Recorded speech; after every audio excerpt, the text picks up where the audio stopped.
নমস্কার, welcome to my channel. আমার চ্যানেলে সকলকে স্বাগত জানাই। আমি আজকে বানাবো হোমমেড কফ সিরাপের রেসিপি।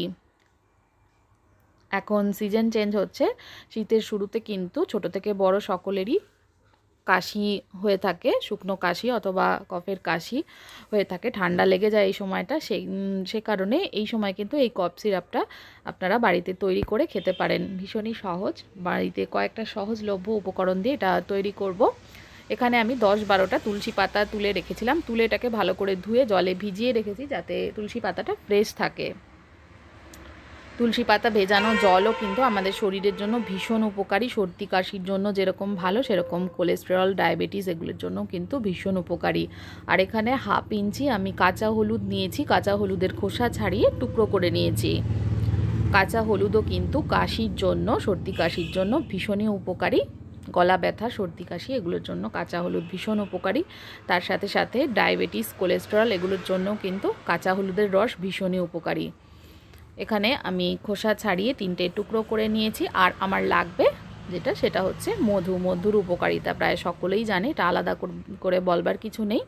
তো চলুন দেখে নিই এবার আমি এই কফ সিরাপটা তৈরি করে নেব।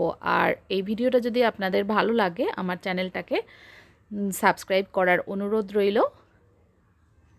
প্রথমে আমি এখানে একটা খল নিয়ে নিয়েছি, এই খলে প্রথমে তুলসী পাতাটা দিয়ে দিলাম।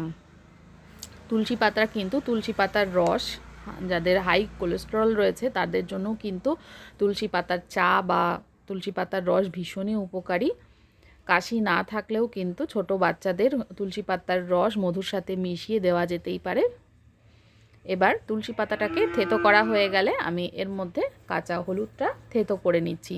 থেতো করে ভালো করে এর রসটা বার করে নেব।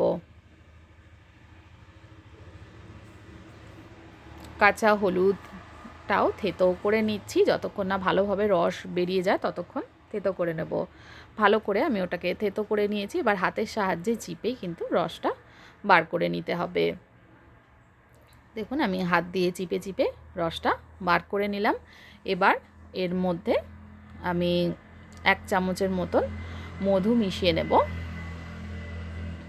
মধু মিশিয়ে নেব এর মধ্যে 1 চামচ, যে ছোটো চামচ রয়েছে সেই ছোটো চামচের 1 চামচ মধু মিশিয়ে এটাকে সেবন করা যেতে পারে। খাবার পরে এটাকে আপনারা খেতে পারেন। ভীষণই উপকারী একটা রেমেডি কিন্তু এটা। খুসখুসে কাশি তো সারবেই, তাছাড়া এই সিরাপটা খেলে কিন্তু প্রচুর পরিমাণে কফ বের হয়ে যাবে, শরীরের মধ্যে জমা কফ। এটাকে আমি ভালো করে কিন্তু মধুটাকে এই তুলসী পাতা আর কাঁচা হলুদের রসের সাথে মিশিয়ে নিচ্ছি। খুব ভালো করে মিক্সড করে নেব। ভালো করে মিশিয়ে এবার এটাকে খেয়ে নিতে হবে, তাহলেই দেখবেন ঝটপট কিভাবে কাশি সেরে গেছে। এটা আমার একদম তৈরি হয়ে গেছে।